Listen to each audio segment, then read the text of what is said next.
Senhor, minha vida oferecer como oferta de amor e sacrifício.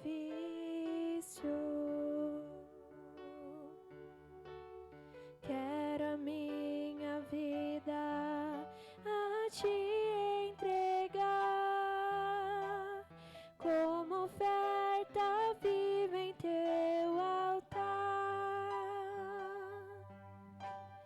Venha, Senhor, minha vida oferecer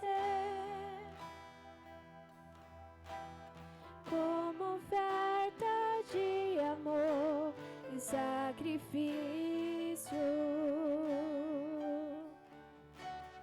Quero a minha vida a te entregar como oferta viva em teu altar, pois pra te adorar foi que eu nasci. Cumpre em mim o teu querer, faça o que está em teu coração, e que a cada dia eu queira mais e mais estar ao teu lado, Senhor. Pois pra te adorar foi que eu nasci. Cumpre em mim o teu querer, faça o que está em teu coração, e que a cada dia eu queira mais e mais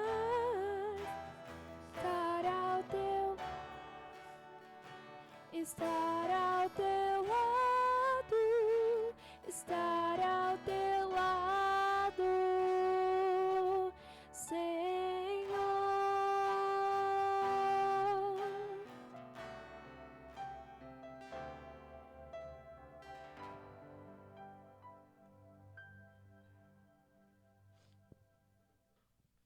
Que a graça e a paz do nosso Senhor Jesus Cristo esteja sobre todos. Os cuidados do nosso Deus têm se multiplicado sobre nós, sobre as nossas famílias e sobre a nossa igreja e em tudo. E nos mínimos detalhes nós vemos Deus nos guardando, nos protegendo e dando tudo o que nós necessitamos. Seja na comida que comemos, na bebida que bebemos, nas cobertas que nos aquece, na roupa que nos veste, na casa que nos abriga. Tudo isso é bênção do nosso Deus, é graça que vem de suas boas mãos. E o fato de estarmos aqui atrás, né, não lá no nosso templo normal, isso também é demonstração da bondade do nosso Deus. De forma alguma não é um retrocesso, pelo contrário, é um avanço. É o nosso Deus quem nos sustenta, é o nosso Deus que garante a nossa vida, e o melhor de tudo, é Ele quem garante o nosso futuro. Abra sua Bíblia no Salmo 104 e acompanhe a leitura a partir do versículo 19. Salmo 104. Na semana passada nós fizemos a leitura até o 18 e hoje nós vamos seguir do 19 em diante. Salmo 104, a partir do 19, diz o seguinte: Ele fez a lua para marcar as estações, o sol sabe quando deve se pôr. Trazes trevas e cai a noite, quando os animais da floresta vagueiam. Os leões rugem à procura da presa, buscando de Deus o alimento. Mas ao nascer do sol, eles se vão e voltam a deitar-se em suas tocas. Então o homem sai para o seu trabalho, para o seu labor até o entardecer. Quantas são as tuas obras, Senhor? Fizeste todas elas com sabedoria. A terra está cheia de seres que criaste. Eis o mar, imenso e vasto. Nele vivem as criaturas, seres vivos, pequenos e grandes. Nele passam os navios e também o Leviatã, que formaste para com ele brincar. Todos eles esperam de ti para que lhes dês o alimento no tempo certo. Tu lhes dás e eles o recolhem. Abres a tua mão e saciam-se de coisas boas. Quando escondes o rosto, entram em pânico. Quando lhes retiras o fôlego, morrem e voltam ao pó. Quando sopras o teu fôlego, eles são criados, e renovas a face da terra. Perdure para sempre a glória do Senhor. Alegre-se o Senhor em seus feitos. Ele olha para a terra e ela treme. Toca os montes e eles fumegam. Cantai ao Senhor toda a minha vida. Cantarei ao Senhor toda a minha vida. Louvarei ao meu Deus enquanto eu viver. Seja-lhe agradável a minha meditação, pois no Senhor tenho alegria. Sejam os pecadores eliminados da terra e deixem de existir os ímpios. Bendiga ao Senhor a minha alma. Aleluia. Esse salmo comprido pode ser dividido em algumas partes, mas nessa parte que nós lemos, em especial, mostra o cuidado de Deus sobre a natureza que Ele criou. E não é um cuidado qualquer, Ele cuida de toda criatura da terra com inteligência. É muito interessante que ele diz que enquanto os homens estão dormindo de noite, é quando as feras saem para o campo para caçar e devorar assim as suas presas. E quando o dia surge, as feras vão dormir, os homens acordam para então poder trabalhar. Isso aqui é graça, o que dentro da teologia é chamado de graça comum. Deus preservando a vida dos homens e garantindo que o caos não tome conta da criação. É Ele quem sustenta todos os animais, desde o mais pequenino ao imenso, seja na terra, seja nos mares. E quando Deus retira o alimento desses seres vivos, eles morrem e voltam ao pó. Todos nós dependemos do nosso Senhor, até mesmo as criaturas da terra, e por isso o nosso Deus, Ele é digno de louvor e de adoração. E por conta disso, o salmista deseja que os ímpios desapareçam da face da terra, porque eles também vivem por causa da bondade do Senhor. Eles vivem por conta do alimento que vem do Senhor, da graça, da saúde, da força que vem do Senhor, mas não o reconhecem como o único e suficiente Deus, e isso é uma injustiça. Mas quanto a nós, povo do nosso Deus, reconheçamos o nosso Deus Criador e bondoso Pai. Amém? Vamos orar, vamos nos colocar em pé, em reverência ao nosso Deus, vamos falar com Ele, porque Ele tem nos sustentado e Ele é digno de todos os nossos cânticos, oração, e nós precisamos bendizer o nosso Deus a todo momento. Senhor Deus, muito obrigado porque o Senhor sustenta a Tua criação.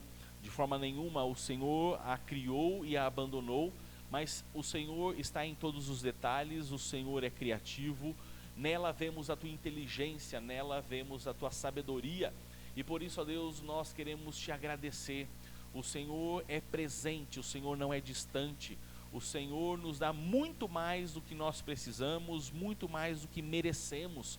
De fato, o Senhor é um Pai presente e de Ti vem todo tipo de graça e de bênção. Obrigado por essa oportunidade que temos, ó Deus, de juntos, reunidos, poder engrandecer o Teu nome, seja, ó Deus, em um templo, seja num salão social, seja os nossos irmãos que se reúnem embaixo de uma árvore, seja em um casebre, seja onde for, o Senhor sempre escuta o clamor e a oração do Teu povo, porque o Senhor é um Deus onipresente. Nós Te louvamos e Te reconhecemos como Deus, em nome de Jesus. Amém. Ainda em pé, cantemos ao Senhor com alegria.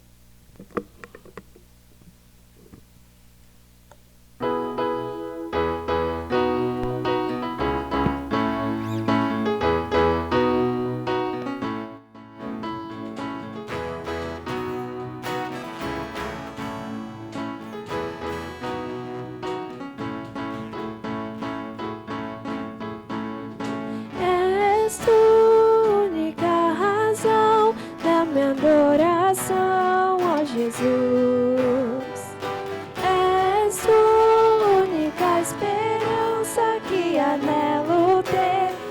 Jesus. Confio em ti, fui ajudado. Tua salvação tem me alegrado. Hoje há gozo em meu coração, com meu canto te louvarei. Eu te louvarei, te glorificarei. Eu te louvarei, meu bom Jesus. Eu te louvarei, te glorificarei. Eu te louvarei, meu bom Jesus. És tu única razão da minha adoração, ó Jesus. És tu única esperança que anelo ter, ó Jesus. Confio em ti, fui ajudado. Tua salvação tem me alegrado. Hoje há gozo em meu coração, com meu canto te louvarei. Eu te louvarei, te glorificarei.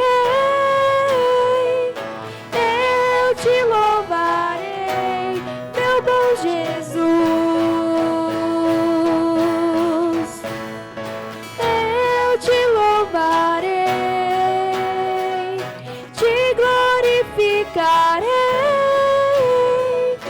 Eu te louvarei, meu bom Jesus.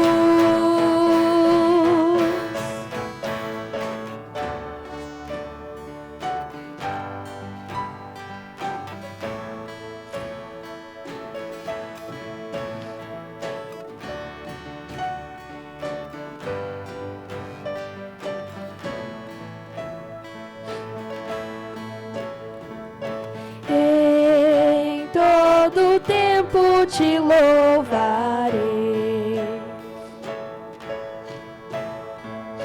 Em todo tempo te adorarei.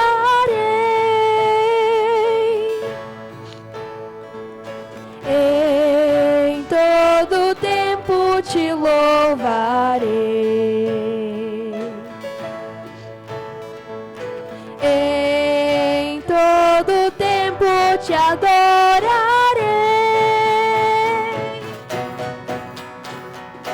Eu te louvarei, te glorificarei. Eu te louvarei, meu bom Jesus. Eu te louvarei, te glorificarei.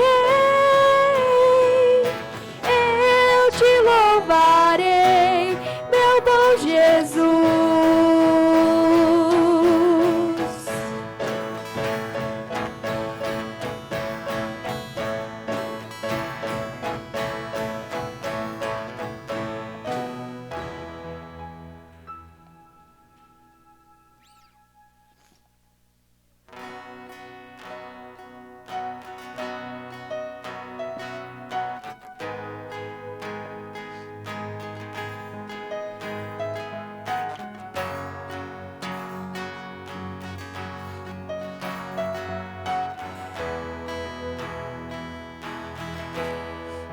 Eu olho para a cruz,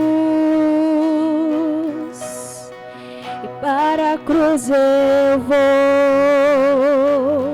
do seu sofrer participar, da sua obra vou cantar. Meu Salvador na cruz mostrou o amor do Pai, o justo justo Deus.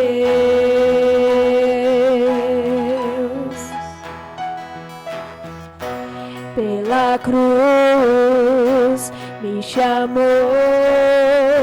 gentilmente me atraiu e eu, sem palavras, me aproximo, quebrantado por seu amor.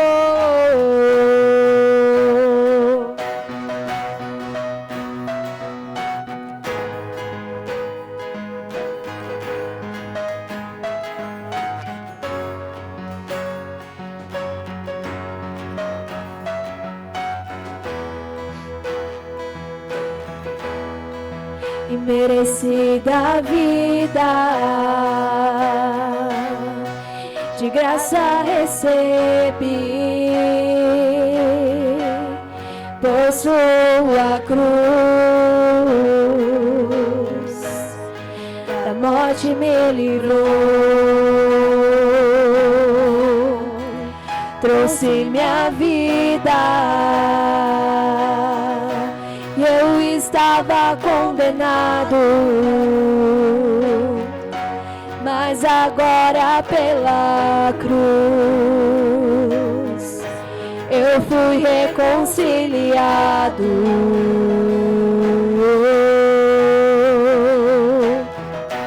Pela cruz me chamou, gentilmente me atraiu e eu, sem palavras, me aproximo, quebrantado por seu amor. Pela cruz me chamou,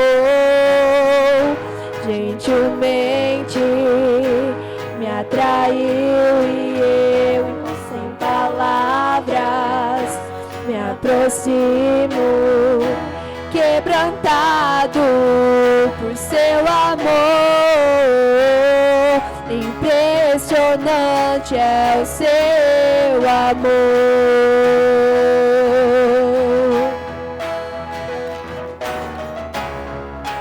Me redimiu e me mostrou o quanto é fiel. Impressionante é o seu amor.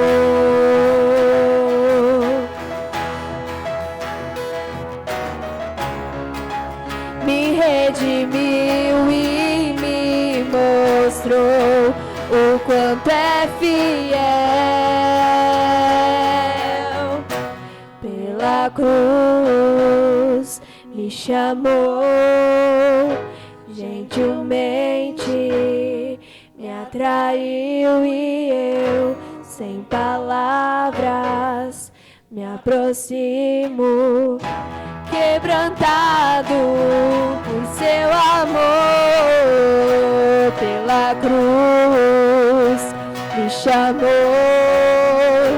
gentilmente me atraiu e eu, sem palavras, me aproximo, quebrantado por seu amor.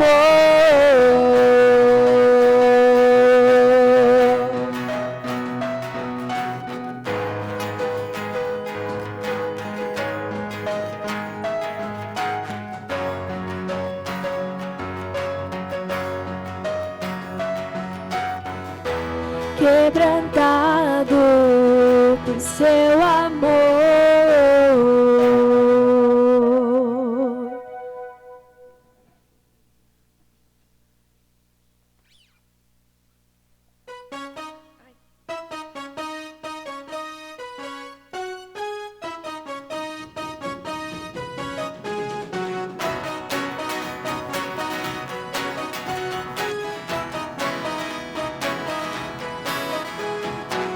Quem derrotou a escuridão e me amou até o fim, o Rei da Glória, o Rei dos Reis, Jesus.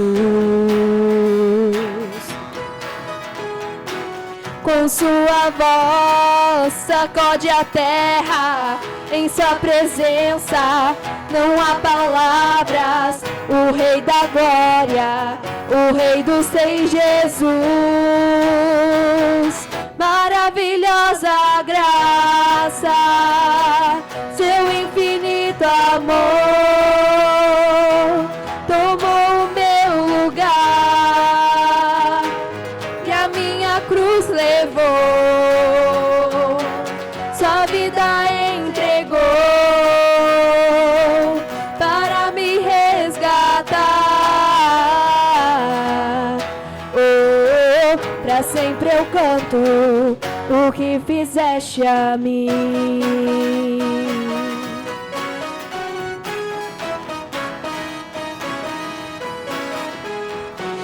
Quem traz a paz para o meu caos e faz do órfão um filho seu, é o Rei da Glória, o Rei dos Reis, Jesus. Quem é o Rei sobre as nações? Sua justiça é como o sol, o Rei da Glória, o Rei dos Reis, Jesus. Maravilhosa graça, seu infinito amor tomou o meu lugar e a minha cruz levou, sua vida entregou para me resgatar. Oh, pra sempre eu canto o que fizeste a mim.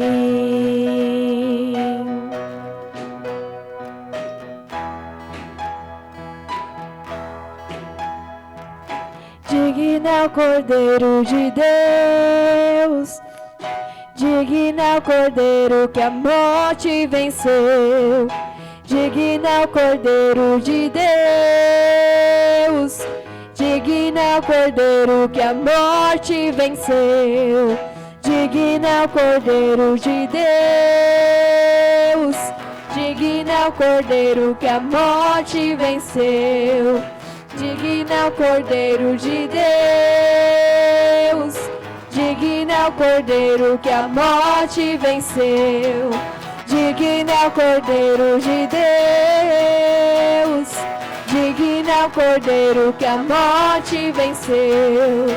Digno é o Cordeiro de Deus, digno é o Cordeiro. Maravilhosa graça, seu infinito amor tomou o meu lugar e a minha cruz levou, sua vida entregou para me resgatar. Oh, pra sempre eu canto o que fizeste a mim. Maravilhosa graça, seu infinito amor tomou o meu lugar e a minha cruz levou, sua vida entregou para me resgatar. Oh, pra sempre eu canto o que fizeste a mim.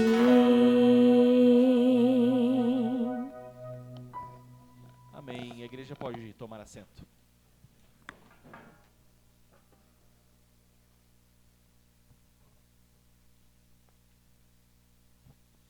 Boa noite, igreja. Irmãos, este é o nosso momento de ação de graças. E eu quero convidá-los a abrir a palavra de Deus na segunda carta de Paulo aos Coríntios, no capítulo de número 8. Segunda carta de Paulo aos Coríntios, capítulo 8. Nós vamos ler do versículo 13 até o versículo de número 15.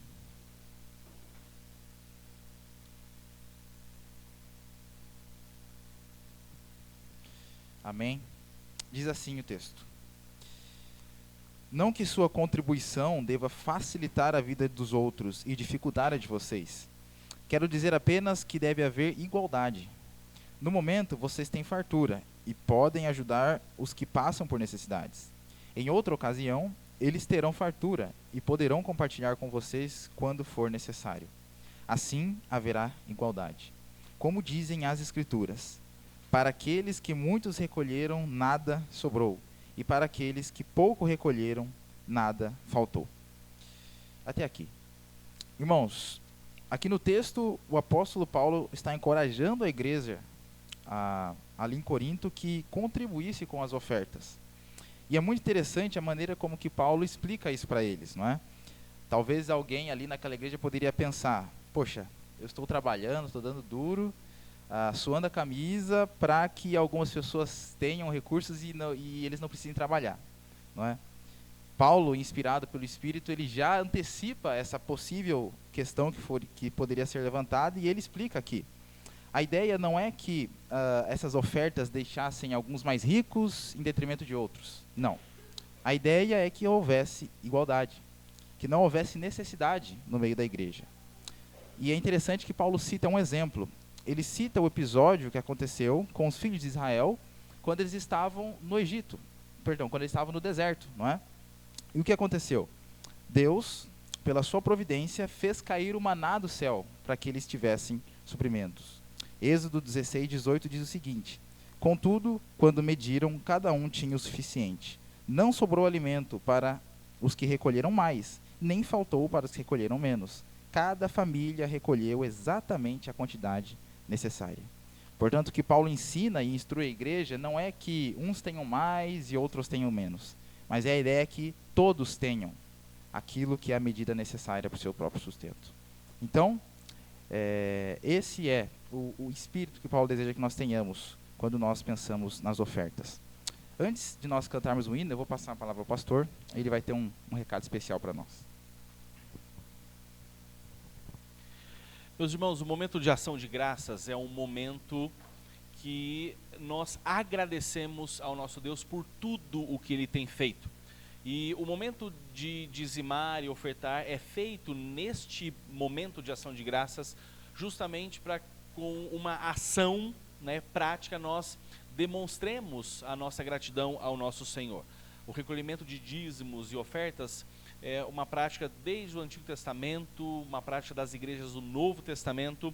Então é um ato de adoração.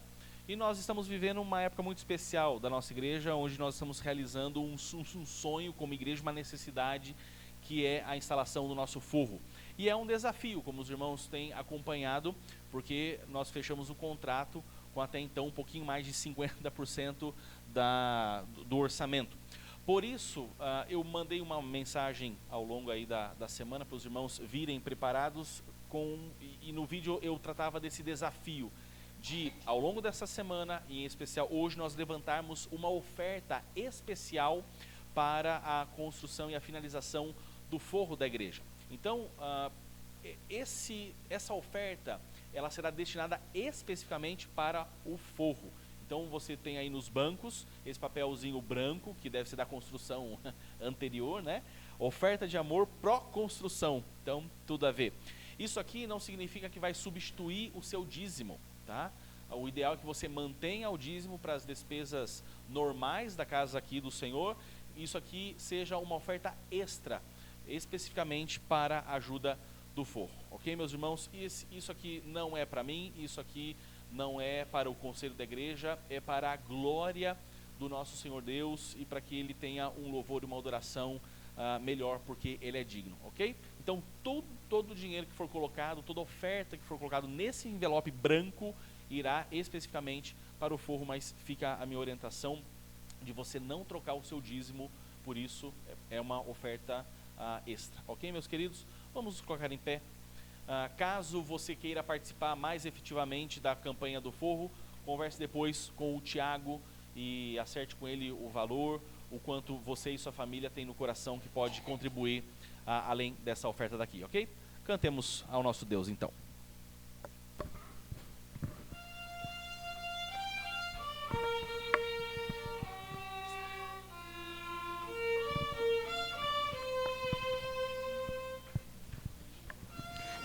Bondoso amigo é Cristo, revelou no seu amor e nos diz que lhe entreguemos os cuidados sem temor. Falta o coração dorido, gozo, paz, consolação. É porque nós não levamos tudo a Ele em oração. Andas triste e carregado de pesares e de dor. Jesus, eterno abrigo, vai com fé teu mal expor. Teus amigos te desprezam, conta-lhes em oração. E por seu amor tão terno, paz terás no coração. Cristo é verdadeiro amigo, disso prova nos mostrou. Quando para resgatar-nos, Ele humilde se encarnou. Derramou precioso sangue para nos purificar. Gozo em vida e no futuro já podemos alcançar. Senhor, bom Deus e bom Pai, estamos nesse momento, ó Deus, diante da Tua presença, para Te agradecermos, ó Deus, por mais um dia de vida, por mais um dia, ó Deus, que estamos na Tua casa para louvarmos e engrandecermos o Teu santo nome. Senhor, neste momento nós queremos, ó Deus, entregar nas Tuas mãos o dízimos e ofertas, ó Deus, e mais essa oferta, ó Deus, dessa necessidade a mais que temos na nossa igreja, nós entregamos nas Tuas mãos, ó Deus. Faça, ó Deus, conforme for a Tua vontade, e que esses recursos, ó Deus, venham ser usados para a honra e glória do Teu santo nome. Tudo nós Te agradecemos, entregamos nas Suas mãos, em nome do Teu Filho amado Jesus. Amém. Os irmãos podem se assentar. Queridos, esse agora é o nosso momento de oração e eu quero convidá-los a ficar em pé, não é? Você que tem um pedido, uma petição, algo que vocês desejem colocar diante do Senhor, que vocês se coloquem em pé para que nós possamos levantar um clamor como igreja, não é? A pergunta número 184 do Catecismo Maior de Westminster diz assim: por que devemos orar? Devemos orar por tudo quanto realça a glória de Deus e o bem-estar da igreja, o nosso próprio bem ou de outro, nada porém que seja ilícito. Então, vamos ficar em pé, vamos nos unir em um espírito de oração. Você que tem algum pedido, algum agradecimento, não é? Se coloque em oração nesse momento diante do Senhor. Pai Santo, bendito é o Teu nome, Senhor, para todo sempre. Nós Te louvamos porque o Senhor é o nosso Deus. Diante do Senhor aqui essa noite, Pai, está o Teu povo, a Tua igreja. Nós estamos aqui, Pai, com os nossos corações e mentes, buscando o Senhor. E pedimos para que o Senhor nos ajude, para que sempre o primeiro lugar na nossa vida, Pai, venha a busca pelo Teu reino, venha a busca pelas coisas celestiais, venha a busca pelas coisas eternas, Deus. Pedimos que o Senhor perdoe os nossos pecados. Nós temos pecado de tantas formas, Deus. pecando por pensamentos, por obras. Pedimos que o Senhor possa nos purificar, que o Senhor possa deixar a sua noiva, Pai, a tua igreja limpa, pura, sem mácula, sem nenhuma ruga, sem nenhum defeito, para que possamos estar limpos diante da tua presença, ó Deus. Pedimos também, ó Deus, por cada petição dos teus filhos aqui. O Senhor conhece o coração de cada um, Pai. Pedimos que o Senhor atenda a oração dos teus filhos, que o Senhor atenda e responda, Pai, de acordo com a tua boa vontade. E nos ensine, Deus, a amar e desejar a sua vontade. Também queremos pedir pela vida dos enfermos, ó Deus, os que estão aqui e os que não estão, que o Senhor cure os teus filhos, Deus, para a glória do Senhor. É o que nós desejamos, Pai, é o que nós pedimos. Que toda honra, toda glória seja dada a Ti somente, ó Deus. Nós oramos no nome de Jesus, Teu Santo Filho. Amém. Amém? Os irmãos podem se assentar.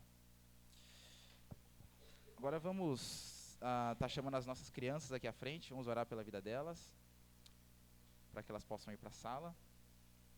Todas as crianças venham aqui, vamos orar por vocês.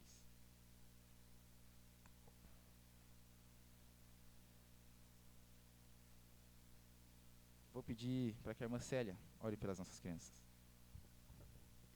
Senhor nosso Deus, nós queremos te agradecer, Pai, por mais esta oportunidade de estarmos aqui com a liberdade, Senhor, de te buscar, de te servir, de te honrar, de te engrandecer, Pai.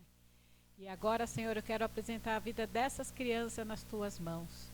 Que o Senhor possa, Pai, dar sabedoria, estratégias para os pais, para que eles tenham, Senhor, sabedoria de como ensinar os seus filhos a andar nos teus caminhos, a ser guiados por ti, Senhor. Porque os dias são maus e difíceis, mas quando nós confiamos no Senhor, o Senhor nos capacita a fazer a tua vontade e aquilo que precisa ser feito, Senhor, para o coração dessas crianças. Senhor, cria elas para louvor e para a glória do teu santo nome, que elas cresçam não só em estatura, mas que elas cresçam no conhecimento e no temor do Senhor, para que elas nunca se desviem dos seus caminhos, que o Senhor possa tocar nos corações de cada uma e que o teu Santo Espírito as convença do pecado, da justiça e do juízo, porque mesmo elas pequenas, elas compreendem o que é certo e o que é errado. Senhor, toca na vida de cada uma, Senhor, para que elas recebam das tuas mãos poderosas, Senhor, a ajuda para ser guardadas, livradas, escondidas no teu pavilhão, para que nada de mal lhes aconteça. Senhor, também abençoa a professora que vai trazer dar a aula, dê sabedoria, dê estratégia, Senhor, e que essas crianças sejam ensinadas conforme o teu querer e o teu efetuar. É o que eu te oro e agradeço no nome santo de Jesus. Amém.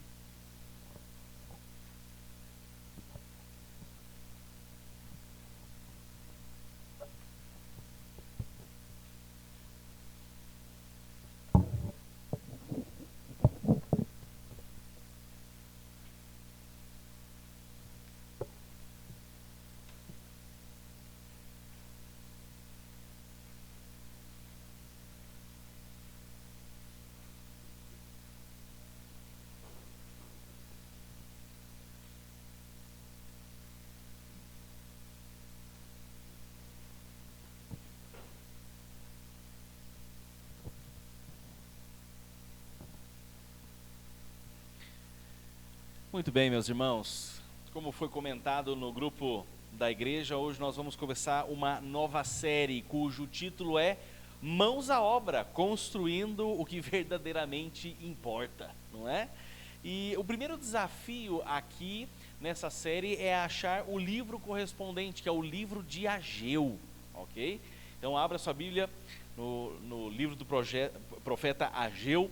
Não sei se vai facilitar para você, mas está entre Sofonias e Zacarias, tá bom?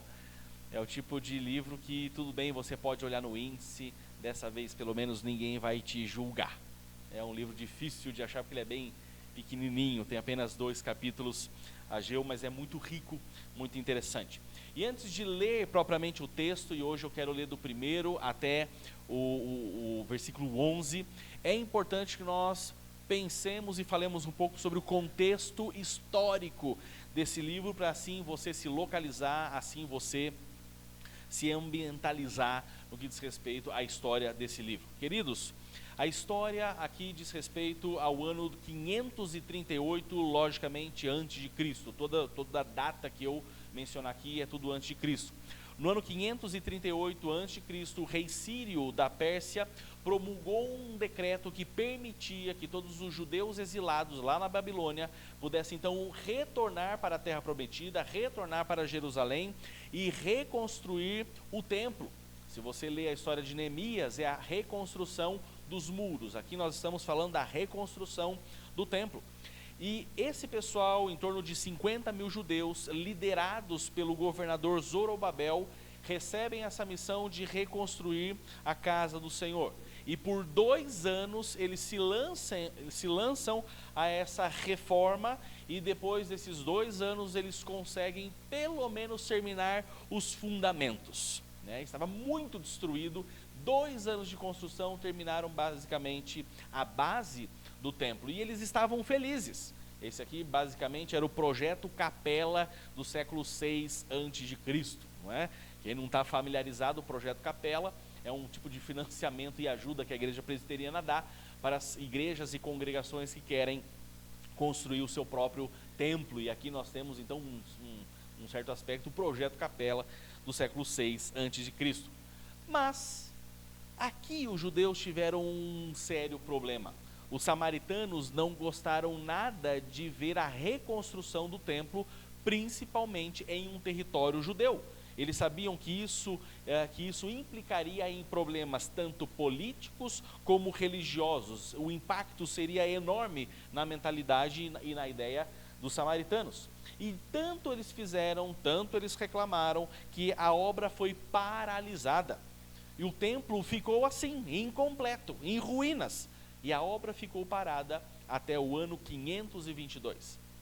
Isso significa que por 16 anos o templo ficou inacabado. Por 16 anos a adoração a Deus foi impactada porque eles pararam de trabalhar. Até então que o rei Dario, também da Pérsia, facilitou as obras e elas foram retomadas. Mas o grande erro do povo de Deus em toda essa história foi a inatividade.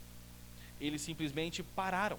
Foi uma certa letargia espiritual que resultou e frutificou na paralisação do templo. E o que aconteceu foi que o povo se acostumou a adorar em um templo inacabado. E Ageu, quando vê toda essa situação, ele entra em cena para despertar o povo desse sono e fazer com que a obra seja então finalmente terminada. E o motivo de Ageu falar com o povo e estimular o povo para que o templo de Jerusalém seja finalmente terminado, não era estético, não é porque o templo era feio, não era por conforto, porque as pessoas nem ficavam dentro do templo, mas o motivo é que um templo inacabado prejudicava a adoração ao Deus de Israel. Ele não estava recebendo a adoração à altura dele. Então, esse ministério profético de Ageu vai se desenrolar no ano 520. Isso significa, se você ainda se lembra da história de Esther, que Ageu vai acontecer 40 anos antes de Esther. Esther é do ano 480 e aqui nós estamos falando em 520. E é nesse mesmo período em que Zacarias vai profetizar. Ambos, tanto Ageu como Zacarias, vão profetizar e incentivar os exilados a voltarem a reconstruir o templo de Jerusalém. E é muito provável que o próprio Ageu tenha visto o templo de Salomão em toda a sua glória, o que implicaria que esse homem já tinha mais de 70 anos. E por fim, tanto Ageu como Zacarias, os 50 mil judeus e o rei Dario tiveram sucesso. E finalmente, no ano 516, depois de muito trabalho, muito estresse, eles terminaram o templo. E a adoração então foi plenamente restabelecida. E toda essa história, se os irmãos quiserem mais detalhes, está registrada no livro de Esdras, que em algum outro momento nós podemos também fazer uma série histórica bem interessante no livro de Esdras. Irmãos, aqui, como eu comentei, nós vamos ver que o real motivo da reconstrução e da reforma do local de adoração não era o templo em si, mas porque isso impactava na adoração digna que o nosso Deus merecia, o Deus de Israel merecia. E nós precisamos aprender exatamente isso, que muitas e muitas vezes as nossas ações exteriores para com as coisas de Deus reflete o que está dentro do nosso coração, aponta para a nossa disposição interna para trabalhar e nos doar para as coisas de Deus. Eu quero dizer, meus irmãos, que o motivo de Jerusalém não ter terminado o seu templo naquela época apontava para um esfriamento espiritual da nação de Israel. Isso era muito grave. E o fato de reconstruir o templo de Jerusalém, então apontava para um reavivamento espiritual e uma melhor disposição tanto de servir, adorar e louvar o nome do Deus Yahvé. O importante não era o edifício em si. O que importava era o que o edifício representava. O edifício inacabado representava algo ruim que estava no coração do povo, e o edifício do templo terminado simbolizava um recomeço e um fogo que nascia no coração de cada um deles. No passado, em tudo isso que nós estamos vivendo aqui na igreja, é um momento muito oportuno que vai nos servir de ilustração para o que o povo de Deus estava vivendo. Toda essa situação de reforma ou construção do forro, nós vamos ver uma construção lá e vamos falar sobre construir coisas aqui, e será uma ótima ilustração para entender o que está acontecendo aqui na história de Ageu. Mas eu quero relembrar os irmãos que esse investimento, tanto que eles estavam fazendo, como nós também estamos fazendo aqui, ao melhorar a casa de adoração e de oração, não é para o nosso conforto, não é para a estética, é para a glória e adoração adequada ao nosso Deus que merece. Tendo esse pequeno panorama histórico, olha aí para Ageu e acompanha a leitura do primeiro versículo até o 11, que diz o seguinte: No primeiro dia do 6º mês, do 2º ano do reinado de Dario, a palavra do Senhor veio por meio do profeta Ageu, ao governador de Judá Zorobabel, filho de Seatiel, e ao sumo sacerdote Josué, filho de Zeozadaque, dizendo, só um parêntese aqui, ó, esse Josué não é o Josué da história de Josué, depois de Moisés. Aqui existe um vácuo temporal, um espaço temporal de mais de 800 anos. O nome é o mesmo, o personagem é outro. Era um nome muito comum naquela época, ok? Dizendo, assim diz o Senhor dos Exércitos, este povo afirma, ainda não chegou o tempo de reconstruir a casa do Senhor. Por isso, a palavra do Senhor veio novamente por meio do profeta Ageu. Acaso é tempo de vocês morarem em casas de fino acabamento, enquanto a minha casa continua destruída? Agora, assim diz o Senhor dos Exércitos, vejam aonde os seus caminhos os levaram. Vocês têm plantado muito e colhido pouco. Vocês comem, mas não se fartam. Bebem, mas não se satisfazem. Vestem-se, mas não se aquecem. Aquele que recebe salário, recebe-o para colocar numa bolsa furada. Assim diz o Senhor dos Exércitos. Vejam aonde os seus caminhos os levaram. Subam os montes para trazer madeira. Construam o templo, para que eu me alegre e nele seja glorificado, diz o Senhor. Vocês esperavam muito, mas para a surpresa de vocês, acabou sendo pouco. E o que vocês trouxeram para casa, eu dissipei com um sopro. E por que fiz isso? Pergunta o Senhor dos Exércitos. Por causa do meu templo que ainda está destruído, enquanto cada um de vocês se preocupa com a sua própria casa. Por isso, por causa de vocês, o céu reteu o orvalho, e a terra deixou de dar o seu fruto. Provoquei uma seca nos campos e nos montes que atingiu o trigo, o vinho, o azeite e tudo que a terra produz, e também os homens e o gado. O trabalho das mãos de vocês foi prejudicado. Vamos orar mais uma vez? Senhor Deus, nós queremos ouvir a Tua voz. Queremos, ó Pai, que o Senhor fale aos nossos corações e que o Senhor nos ilumine para que possamos obedecer aquilo que o Senhor deixou registrado, que o Senhor nos capacite na força do Teu Espírito, em nome de Jesus. Amém. Queridos, a palavra de Ageu é uma palavra séria, solene, e a primeira questão que nós vemos aqui, o primeiro ponto, é uma denúncia. Deus está denunciando a apatia espiritual do povo. E o resultado dessa mornidão espiritual, a prova disso era um edifício de adoração inacabado. Por isso, em primeiro lugar, o que nós vemos do primeiro versículo até o quarto é Deus denunciando a apatia espiritual.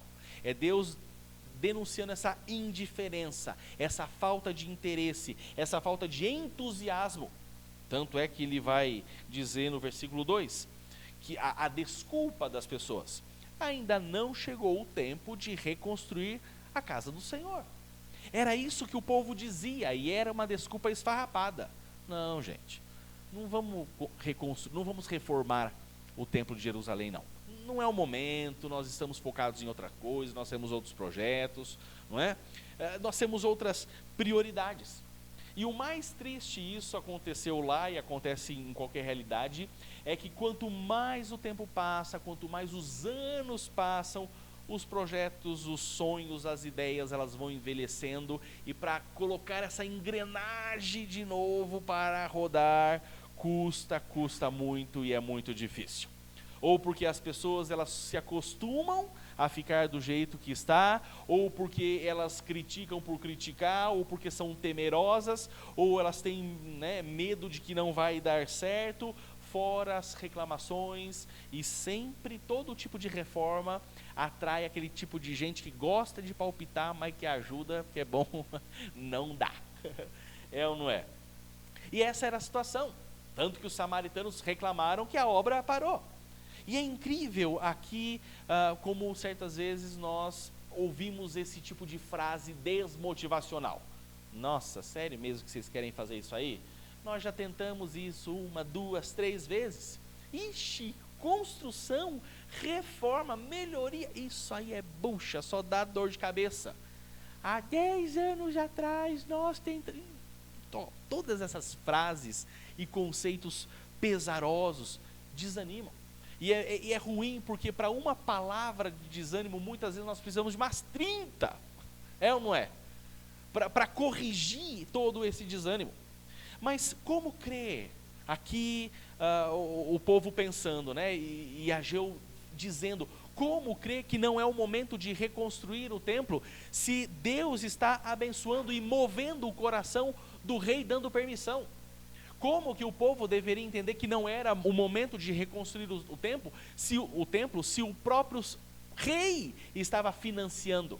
Ora, Deus estava abrindo as portas, bastava apenas arregaçar as mangas e começar. Mas foi justamente por ouvir os samaritanos desanimados e gente que rema contra, que o templo ficou 16 anos parado.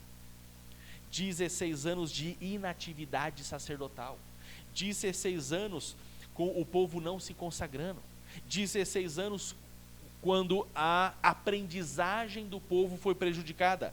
Por 16 anos, Deus não foi adorado como ele merecia lá em Jerusalém. E a denúncia vai se tornando cada vez mais grave. No versículo 4, ele vai dizer: acaso é tempo de vocês morarem em casas de fino acabamento, enquanto a minha casa continua destruída? Olha só o que Deus está falando. É como se Deus estivesse falando: tá, então você pode morar numa casa bonita, revestimento de ouro, lustre de cristal, e a minha casa pode ficar em ruína. É assim, é tempo de fazer a sua, a minha não. Não é? E isso era uma tremenda de uma incoerência. O povo não podia viver dessa forma. Logicamente, o povo de Deus tinha o direito de morar em casas. Deus abençoava, Deus dava prosperidade. Mas o detalhe é que o povo estava vivendo em casa de fino acabamento. Eles se preocupavam com a própria casa, mas a casa de Deus estava em ruínas. Enquanto a casa dos adoradores era um palácio, era uma mansão, a casa do ser adorado era menos que um casebre, porque estava simplesmente nos alicerces. Isso era um tremendo erro, porque eles estavam pecando e não seguindo assim o ensinamento que o nosso Mestre Jesus Cristo nos ensina em Mateus 6,33. Em Mateus 3,33, Jesus vai dizer: busquem, pois, em primeiro lugar o reino de Deus e a sua justiça, e todas essas coisas lhes serão acrescentadas. Em vez de priorizar o reino de Deus, em vez de priorizar a casa de Deus, eles estavam dando prioridade e atenção para a sua própria casa, para os seus próprios recursos, para o seu próprio conforto. As prioridades de Israel foram invertidas e isso estava resultando em um pecado grave, estava impactando na adoração. E hoje nós corremos um risco muito semelhante. Meus irmãos, muitas comunidades evangélicas, muitas igrejas não podem nem sonhar em manter um missionário no campo ou enviar uma oferta generosa porque os membros têm outras prioridades. Muitas igrejas, infelizmente, não podem nem sonhar em implantar uma nova congregação porque os membros têm outras prioridades. Muitas igrejas não podem pensar em pequenas reformas, melhorias, porque os membros têm outras prioridades. Buscar o reino de Deus, meus irmãos, significa ações práticas.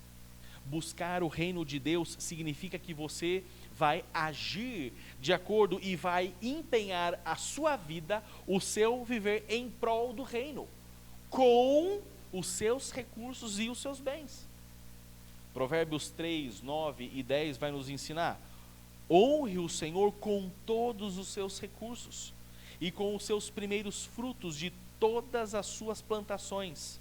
Os seus celeiros ficarão plenamente cheios e os seus barris transbordarão de vinho.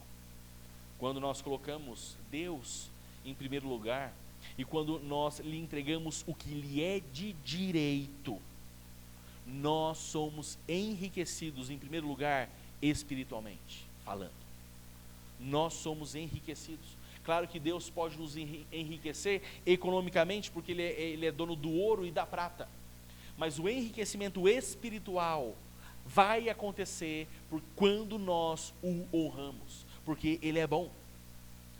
Mas, infelizmente, se tratando aqui do povo de Israel nessa época, mais ou menos um século depois, viria o profeta Malaquias. E o profeta Malaquias denunciaria mais uma vez o povo, que eles estavam roubando o Senhor em seus dízimos e as suas ofertas. E a consequência disso foi a falta de bênção da parte de Deus. Quando o povo era fiel, Deus derramava das suas bênçãos. Quando o povo era infiel, ele retinha as suas bênçãos. A segunda parte aqui da mensagem de Ageu, a mensagem de Deus através do profeta Ageu, diz respeito ao fato de Deus começar a explicar por que as bênçãos não estavam sendo derramadas, embora eles trabalhassem muito. Era um povo que trabalhava loucamente, mas parece que quando chegava no fim do mês, o dinheiro não dava, o dinheiro evaporava, e eles se perguntavam: ué, o que aconteceu? Por isso, em segundo lugar, versículos 5 e 6, depois 9 a 11, nós temos Deus explicando o motivo dessa estagnação econômica e que eles percebiam praticamente todos os meses. Os versículos 5 e 6, Deus questiona: vejam aonde os seus caminhos os levaram. Esse verbo aqui, vejam, não tem o sentido de ver, olhar com os olhos, mas tem mais o sentido de fazer uma ponderação, de fazer uma consideração, uma meditação, uma introspecção. É como se Deus estivesse falando: gente, considerem aonde os seus caminhos os levaram, ponderem aonde vocês chegaram, observem isso, meditem, reflitam a respeito disso. É algo que nós também precisamos refletir e pensar como povo de Deus. Porque muitas vezes o povo de Deus trabalha, corre atrás, mas acaba caindo na letargia espiritual, na apatia espiritual, o que vai impactar na nossa oferta, na nossa dedicação ao reino. E essa indiferença impacta a adoração, e Deus pode muitas vezes reter a bênção. Isso acontece.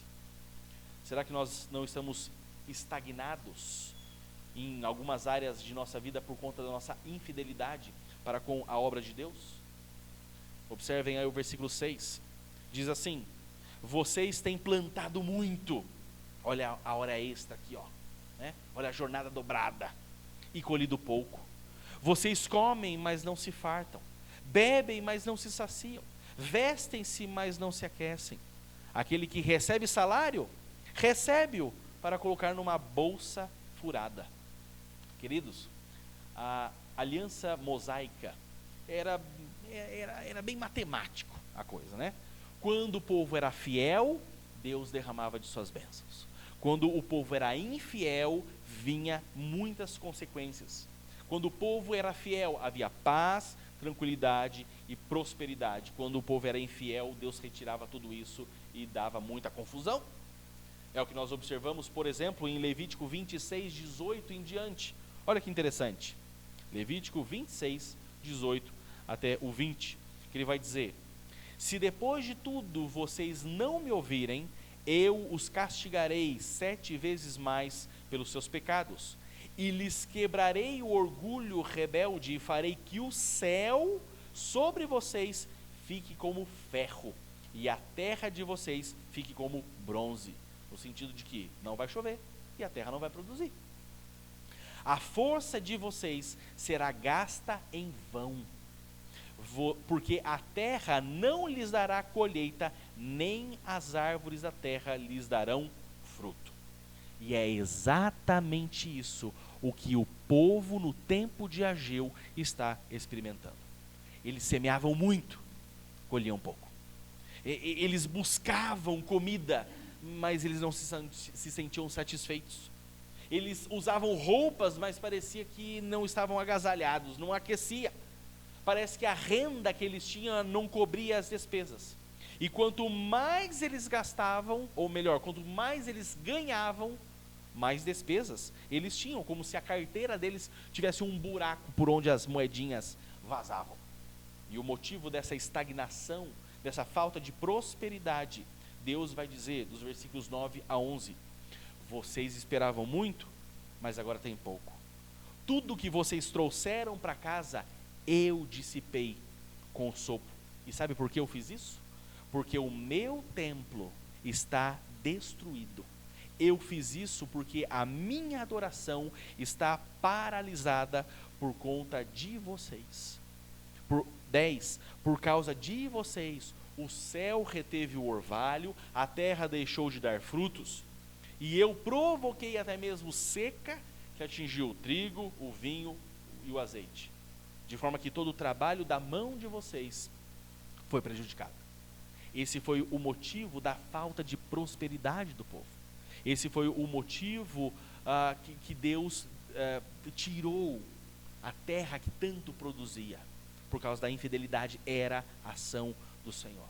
Não havia prioridade nas coisas de Deus. Deus estava não apenas retendo as bênçãos, pior, ele estava jogando contra a prosperidade do povo. E por isso nós chegamos ao nosso terceiro ponto, quando Deus vai incentivar a nação a reformar o templo. Só que isso vai indicar muito mais do que uma reforma física e visível. Ele vai estimular o povo a retomar um coração devoto de adorador. O templo simplesmente vai significar algo externo, o que estava acontecendo dentro do coração do povo. Por isso, versículos 7 e 8, nós vemos então Deus incentivando a reforma, a reconstrução do templo de Jerusalém. Irmãos, nessa altura do campeonato os irmãos sabem, não é? Deus não mora em casas, Deus não mora em templos, Deus não mora em palácios. Deus deixa tudo isso aqui muito claro, né? Mas, de novo, Deus estimulou a reconstrução, desse templo como exercício de devoção prática. Deus não estava interessado em morar no templo. Deus estava interessado em que o povo mudasse o seu coração. E ao estimular a reconstrução, ele estava estimulando a generosidade do povo, para que a sua adoração fosse estabelecida de forma digna, que é da forma que ele merece. Ele não mora em santas moradas, claro que não, mas isso serve para nós hoje.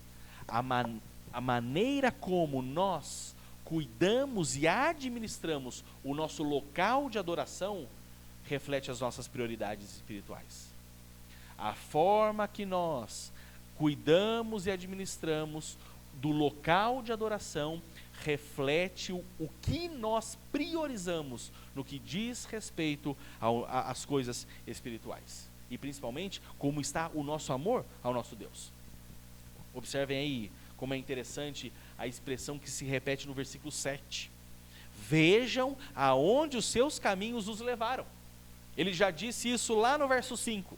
Agora ele está repetindo novamente no 7. Isso é, considerem, ponderem, pensem, reflitam a respeito disso. E então, verso 8, subam o monte para trazer madeira.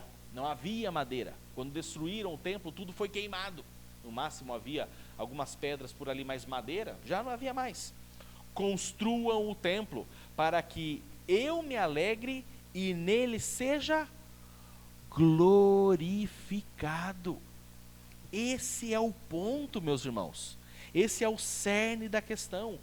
Deus quer ser glorificado pelo seu povo, da forma digna.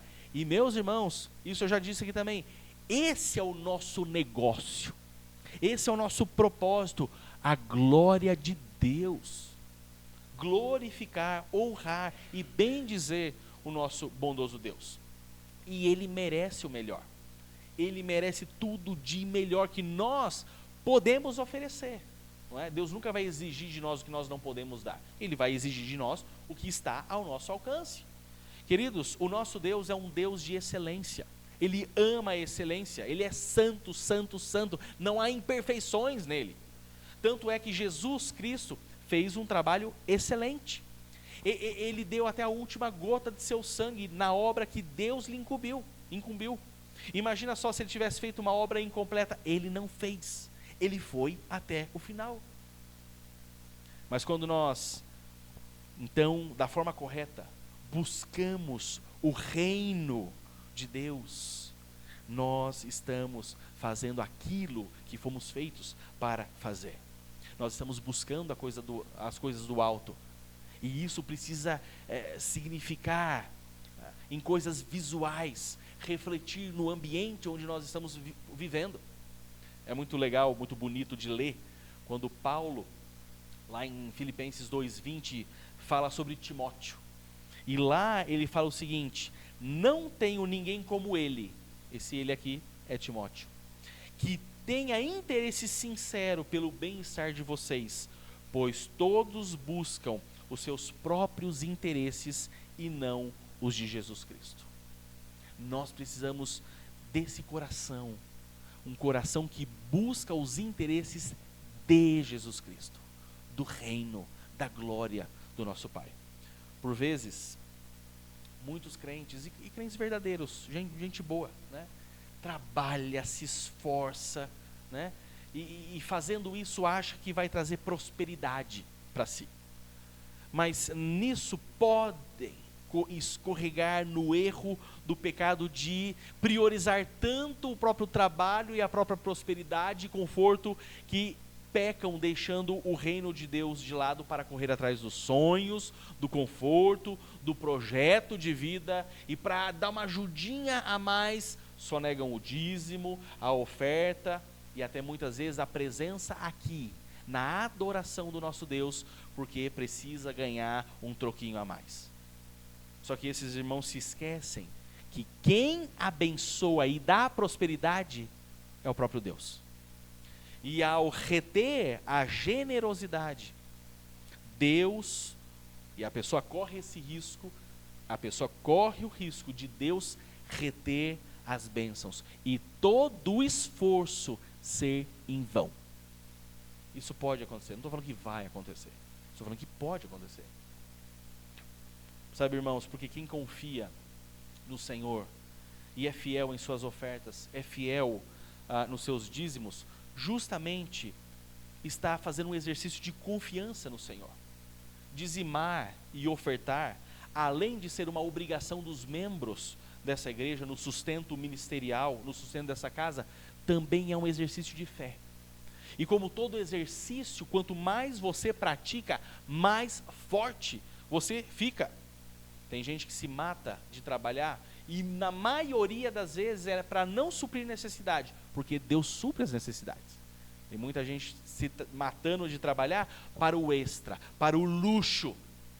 E pode cair no erro de entrar numa neura tão grande de deixar as coisas de Deus de lado. E pode ser que Deus não apenas deixe de abençoar, pode começar até mesmo a jogar contra. Da mesma forma que estava acontecendo aqui na época de Ageu. Você talvez possa trabalhar muito, mas muito, e ganhar 200 mil no mês. Oh glória, imagina?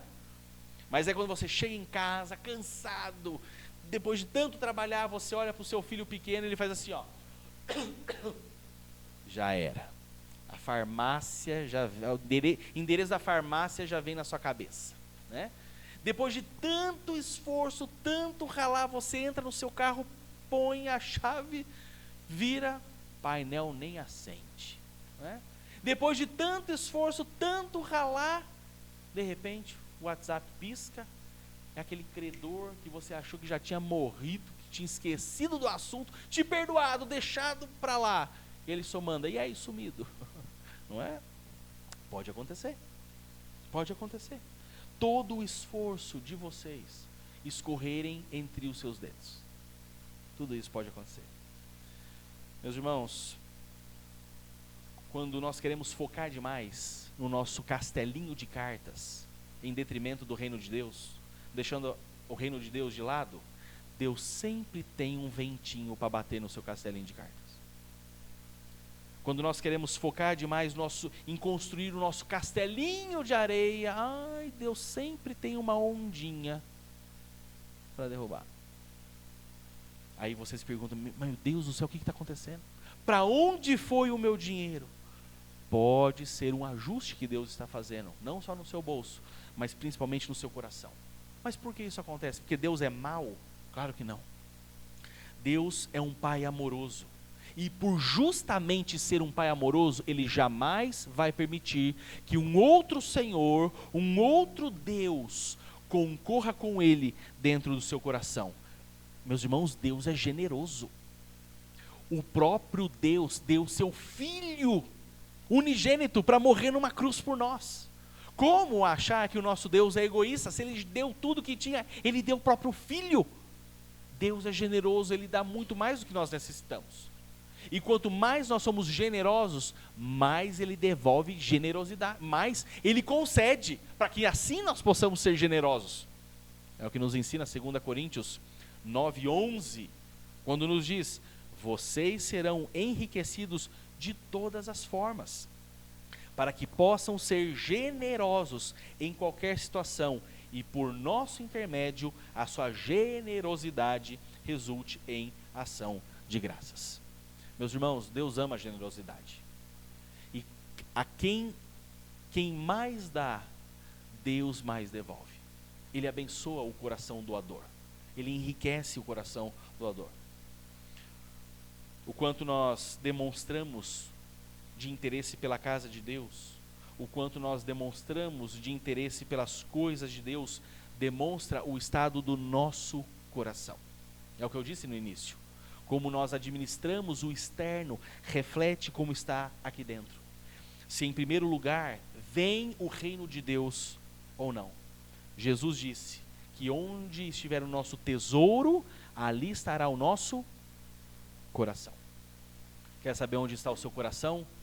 Verifica onde está o teu tesouro. Em que você tem investido, onde você gasta tempo, onde você gasta do seu dinheiro. Muito mais do que uma reforma física, O povo estava sendo chamado para uma reforma espiritual, uma reforma de coração, que depois daria frutos visíveis num belo e abençoado templo. Por isso, meus irmãos, mãos à obra. Mãos à obra. Vamos orar? Vamos encerrar o nosso tempo de adoração ao nosso Deus.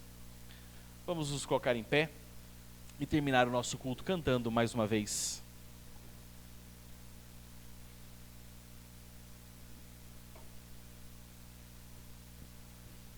Senhor Deus, nós te louvamos, ó Pai.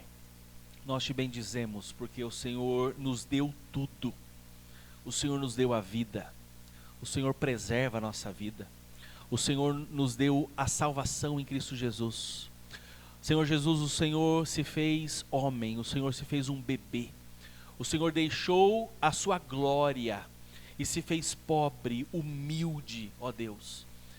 O Senhor nos deu tantas coisas, ó Pai, o Senhor foi tão generoso. E a nossa pequena generosidade, ó Pai, não é nada perto do que o Senhor fez por nós. A nossa generosidade, ó Deus, não é nada perto da sua generosidade. Mas mesmo assim, nós queremos, ó Deus, como povo de Deus, pedir o perdão. Perdoe, ó Deus, nosso egoísmo. Perdoe, Senhor, quando nós priorizamos outras coisas que não a tua casa, que não o teu povo, que não o teu negócio, ó Pai. Nos perdoe quando nós buscamos a nossa própria glória e não a tua glória. Nos perdoe, ó Deus, nos purifique, nos santifique, para que tanto o nosso exterior como o nosso interior te glorifique, ó Pai. E que nós possamos te glorificar em cada detalhe, seja na nossa casa, seja no nosso carro, seja na nossa igreja, no prédio onde nós nos reunimos. Tudo aponte para o Senhor como Deus verdadeiro que supre as nossas necessidades e que possamos te reconhecer como vivo e verdadeiro Deus. É o que nós te pedimos em nome de Jesus. Amém. Querido povo de Deus, ide em paz, que a graça salvadora de Jesus Cristo, o amor de Deus o Pai, a presença e a consolação de Jesus Cristo esteja sobre todos os irmãos, hoje até a volta de Cristo.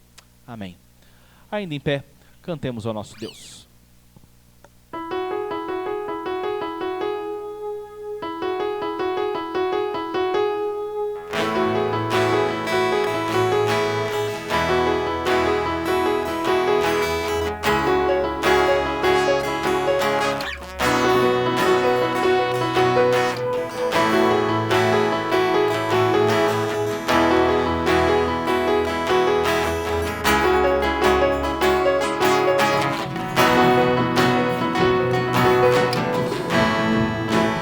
Todos necessitam de um amor perfeito,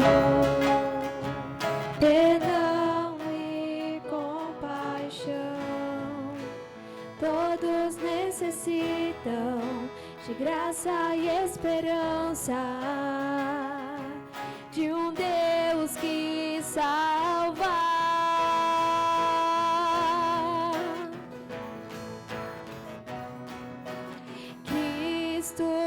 Move as montanhas e tem poder para salvar, tem poder para salvar, para sempre, autor da salvação. Jesus a morte venceu, sobre a morte venceu.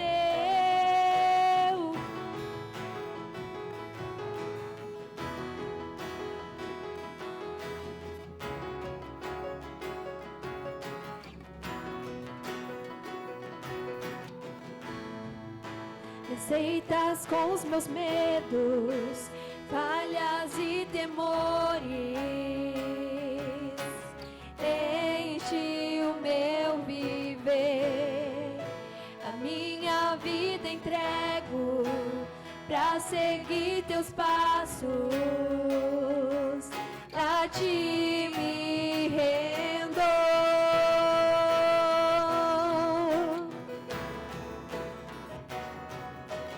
Cristo move as montanhas e tem poder para salvar,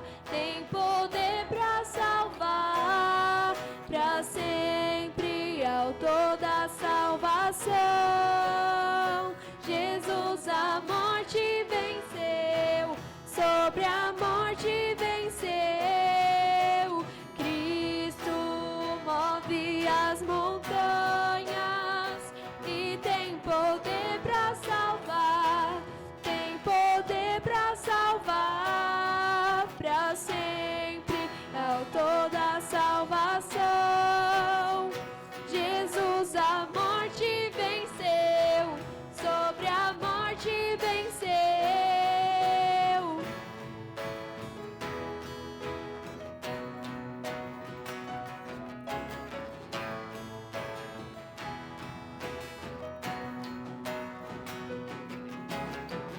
Pois o mundo vê brilhar a luz. Cantamos para a glória do Senhor Jesus. Cristo, posso o mundo ver brilhar a luz. Cantamos para a glória do Senhor Jesus. Cristo move as montanhas e tem poder para salvar. Tem poder para salvar para sempre. É o autor da salvação. Jesus a morte venceu. Sobre a morte venceu. Cristo move as montanhas e tem poder para salvar. Poder para salvar para sempre. Autor da salvação. Jesus a morte venceu. Sobre a morte venceu. Posso o mundo ver brilhar a luz. Cantamos para a glória do Senhor Jesus. Cristo, posso o mundo ver brilhar a luz. Para a glória do Senhor Jesus. Amém. A igreja pode se assentar. Alguns avisos, mas antes reconhecer dois dos nossos visitantes, irmãos, tanto o Fabrício como o Wellington, os irmãos lá de Taquarituba, fazendo uma visita aqui na cidade de Avaré. Deus abençoe, eu tive o prazer de conhecê-los lá em Itaí, né? É muito bom, voltem mais vezes, quando puderem. Maravilha. Queridos, alguns avisos aí, dia 14, está chegando, ainda tem vaga, Dani? Nossa, ó, se você não deu o seu nome ainda, dê o nome para esse lindo e maravilhoso jantar de casais, um tempo maravilhoso. Você que é esposa, não fique em casa comendo, né, miojo com salsicha. Faz o seu marido tirar o escorpião do bolso, pagar um jantar gostoso e ter um tempo abençoado aqui no dia 14 às 8 horas da noite. Maravilha. Não, não me fala isso. Bom, eu sei que o próximo aviso diz respeito ao Day Camp, ok? Que é o acampamento de um dia dos adolescentes. Então, se você é adolescente ou pai, mãe de adolescente e não deu o nome do seu filho, faça isso quanto antes. Será dia 19 de junho, das 8h30 da manhã até as 9h, lá na chácara do presbítero Anderson. R$25, não é? É um terço de uma pizza hoje em dia e você está investindo na vida do seu filho, ok? E sábado que vem, dia 7 de junho, nós teremos um Reencontrando Amigos lá em Botucatu, na Central, tá bom? É um tempo muito legal, a nossa igreja sempre participa em peso e agora vocês estão obrigados aí, porque sou eu que vou pregar. Se for meia dúzia de gato pingado lá, aí eu nem prego, hein? Eu nem vou. Então, por favor, vamos manter a nossa fama de bons participantes do Reencontrando Amigos. Ah, não tem carona. Ah, a gente arruma carona pra você. Ninguém nunca deixou de ir por falta de carona, tá bom? Mais algum, meu irmão? Acabou? Meus queridos, Deus abençoe e tenha uma ótima semana.